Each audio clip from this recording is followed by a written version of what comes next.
Answering questions from the press, the Kremlin Führer said that the Ukrainian offensive had failed. So now we're going to figure out how much the AFU offensive has failed and what's going on. The offensive continues and it is developing according to its own internal logic.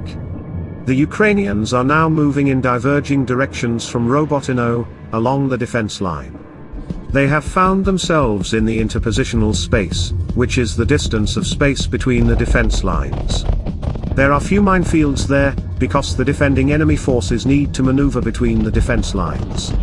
And the Ukrainian Liberation Forces are moving from the rear side of this main line of defense, respectively, making life difficult for the defending troops.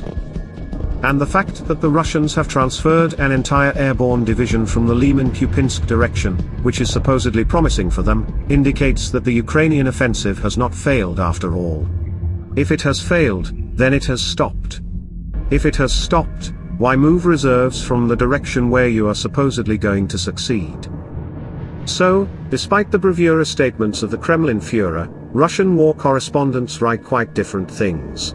They say that in some areas, the difference in the potential of Russian and Ukrainian artillery is such that any attempt at fortification work, even at the level of simply connecting the cells of the trench, the AFU suppresses with a barrage of artillery fire.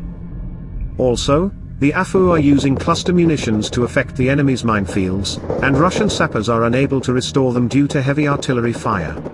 As a result, the Ukrainians came close to the enemy positions, landed the paratroopers and are now storming the positions.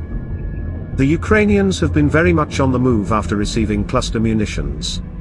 The AFU use them on the battlefield exactly as they are intended, covering large areas, clearing the way for their infantry, their armored vehicles, no barbaric use on Russian cities.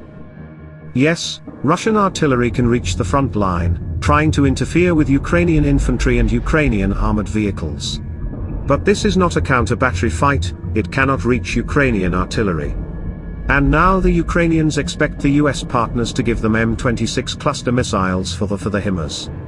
Their firepower is much greater than 155mm shells, it will be a nightmare for the Russian infantry. Once again I repeat, offensive and war in general is not a linear thing. It develops according to its own internal logic. The Russians took a year to take Bakhmut, it took them a month to cover a kilometer. The Ukrainians have already taken 3 months to overcome the supply line and the main line of defense, and further the matter can go much faster. Recall the Kharkiv operation, when a day Ukrainian troops were 30 to 40 kilometers with almost a march. The nearest key area is Tokmak, and then it goes on as it goes. Regarding the Ukrainian reserves, OSINT sources claim that several Ukrainian heavy breakthrough brigades have not yet entered the battle. And let Putin believe that the Ukrainian offensive has failed, and let Shoigu learn math, 6 plus 6 as we know equals 12. Thank you for watching my videos.